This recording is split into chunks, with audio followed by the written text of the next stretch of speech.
Good morning, students. Once again, I Gunjan Garg in front of you with a new story, A Retrieved Reformation. Students, this lecture is for class 8. It is the story of class 8, A Retrieved Reformation. Before starting this story, students, it is important to know what is the meaning of the title, A Retrieved Reformation. Students, retrieved means to recovered or regained anything. If we think that this is a negative thing, but sometimes it can be positive. It is the main purpose of this title, A Retrieved Reformation. Students, these are some characters which made this story successful. Jimmy Valentine. The Jimmy Valentine is the most important character in this story. Jimmy Valentine is a burglar in this story. And the second character is Ben Price. Students, Ben Price is a detective in this story. Then Annabelle Adams. Annabelle Adams is a very beautiful girl. Then May and Agatha. May and Agatha are the daughter of Annabelle Adams. And the one more character is Mr. Adam. Mr. Adam is the father of Annabelle. Students, A Retrieved Reformation is written by O. Henry. O. Henry was the pen name of an American writer, Sidney Porter. His short stories are well known for their wit, wordplay, warm characterization, and cleverly twisted endings. Students, this story also have a twist. This twist makes this story more interesting. Let's know about the story. Let's read this chapter. Mr. James Valentine walked out of the prison into the sunshine. A free man went to the cafe of one Mike Dolan, who was alone behind the bar, and shook hands with him. "Sorry, we couldn't make it sooner. Jimmy, my boy," said Mike. "Feeling all right?" "Fine," said Jimmy. "Got my key." He got his keys and went upstairs, unlocking the door of a room at the rear. Everything was just as he had left it. Even Ben Price's collar button that had been torn from the detective's shirt when they came to arrest Jimmy was still lying there. Students, in the first scene of this story, James Valentine walked out from the prison. After coming out of the prison, he went to the cafe of Mike Dolan. Students, Mike Dolan was alone behind the bar, and he shook his hands with him. Means James Valentine shook his hand with Mike Dolan. Mike Dolan asked to Jimmy, "Everything is fine?" Then Jimmy answered, "Yes, everything is fine." He wanted the key of a room which he used before going to the prison. Mike Dolan gave him the key of that room. After unlocking the door, Jimmy Valentine found that everything was just as he had left in the room. It means when he went to the prison, he left the room. Now the room as it. Students, there was lying a button which was Ben Price's collar button that had been torn from Ben Price's shirt when they came to arrest Jimmy Valentine.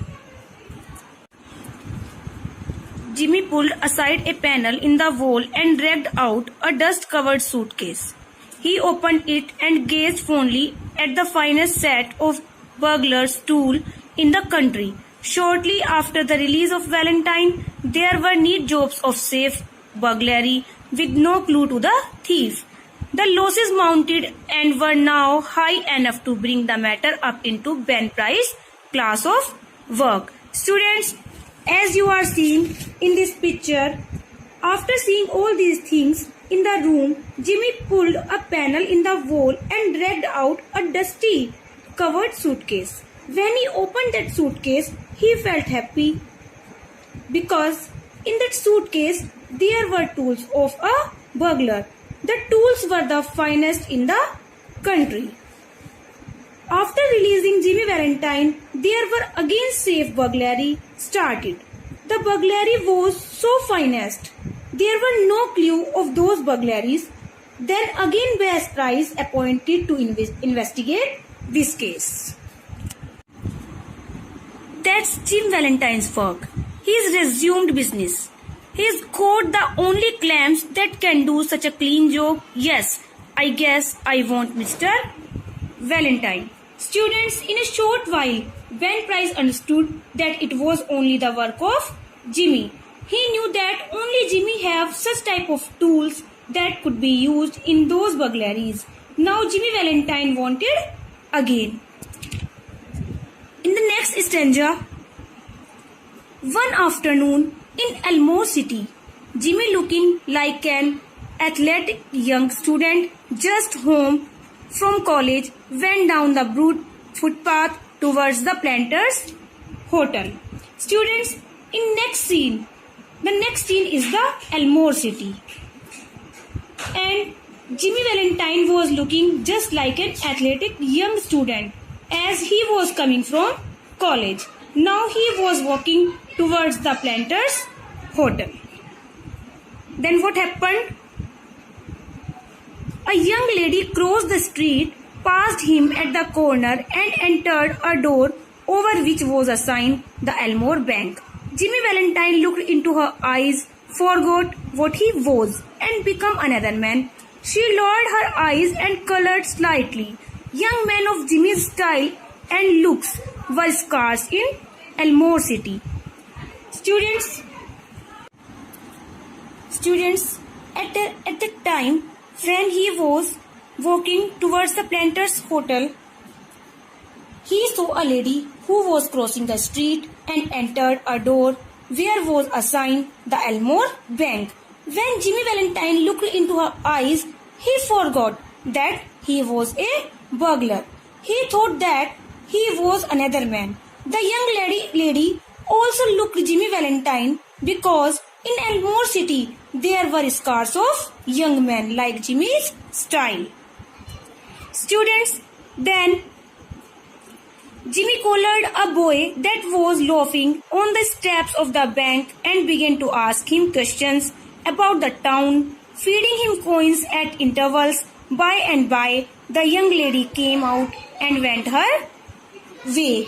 Students, after seeing that lady, Jimmy caught a boy who was laughing on the steps of the bank, and Jimmy started to ask questions about the town. At that time, the young lady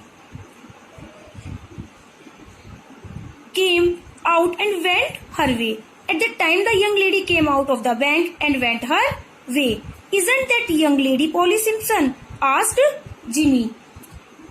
To know the real name of that lady, Jimmy suggested a Polly Simpson name, that is a fake name of that lady. Then the boy said, No, sir. She is Annabelle Adams. Her pa owns the bank. More coins filled the boy's pocket as Jimmy extracted information about Annabelle Adams. Students, you can see in the picture, the boy said no. Her name was not Polly Simpson. He said she is Annabelle Adams. His father is the owner of the bank. After giving some more coins, Jimmy started to extract information about Annabelle Adams. Jimmy went to the Planters Hotel, registered as Ralph D. Spencer and engaged a room. He leaned on the desk and declared he had come to Elmore to look for a location to going to business. How was the shoe business now in the town? Was there an opening? The clerk was impressed by Jimmy's clothes and manners. Yes, there ought to be a good opening in the shoe business. Mr. Spencer would find Elmore a pleasant town to live in. Mr. Ralph D. Spencer remained in Elmore and prospered. He opened a shoe shop and secured a good run of trade. Students, there is an important thing. After this incident, Jimmy went to Planters Hotel and he registered his name Ralph D. Spencer. It means here Jimmy hid his true identity. That was Jimmy Valentine. He registered his name Ralph D. Spencer. Now he changed his name. Then he engaged a room. He declared that he had come to Elmore for business purpose. He asked how was the shoe business in Elmore. The clerk of the hotel was impressed by Jimmy's clothes and his manners, and he suggested Jimmy that it was a good business. Now Jimmy, his name was Now, Ralph D. Spencer felt that Elmore was a good city for him. Students, read these lines very carefully. The Elmore Bank had just put in a new safe and vault. Mr. Adams was very proud of it and explained its working to Mr. Spencer, who showed a courteous but not too intelligent interest. The two children, May and Agatha, were delighted by the shining metal and funny cloak and knobs. Now, Mr. Adam, who was the father of Annabel, showing a safe and a vault in the bank to Jimmy, and he was explaining its working. Which working? Vault's working to Mr. Spencer. And Mr. Spencer showed a courteous but not too intelligent interest. Now there were two children, May and Agatha. They were very delighted by the shining metal and funny cloak and knobs, because the safe was very special. It could be opened only the clockwise. Ben Price squinted in the lean on his elbow, looking casually inside. He told the teller that he didn't want anything. He was just waited for a man he knew. Student in the bank, Ben Price, was also present, and he was feeling relaxed and leaned on his elbow. And he said to the people that he was standing there because he was just waiting for a man, and he also knew that man. Suddenly they heard a scream, and it was the scream of Annabel's sister. She told that her daughter Agatha, who was 9 years old, in spirit of play, had shut in the vault. The old banker sprang to the handle and tugged it at it for a moment. The door can't be opened, he groaned. The clock hasn't been wound, not for the combination set. The old banker tried to open that door, but he said that there is a combination to open the vault, but the combination is not right. At that time, Agatha mother screamed again in a stream of extreme excitement. Agatha mother screamed again hysterically. Hysterically means stream of extreme excitement. And there is a man near that little rock who can open that door, said Mr. Adam in a shaky voice.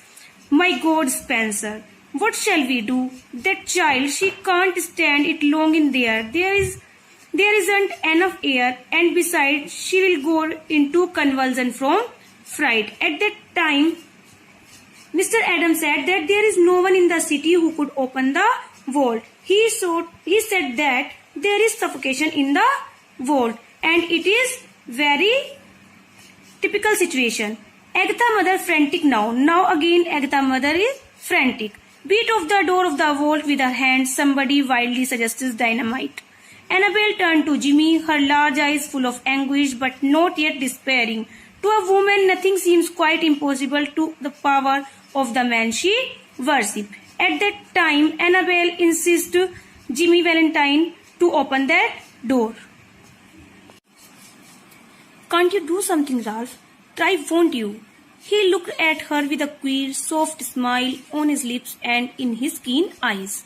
Annabel, he said, give me that rose you are wearing, will you? She unpinned the buds and placed it in his hand. Jimmy stuffed it into his vest pocket, threw off his coat and pulled up his shirt sleeves. With that act, Ralph D. Spencer passed away and Jimmy Valentine took his place.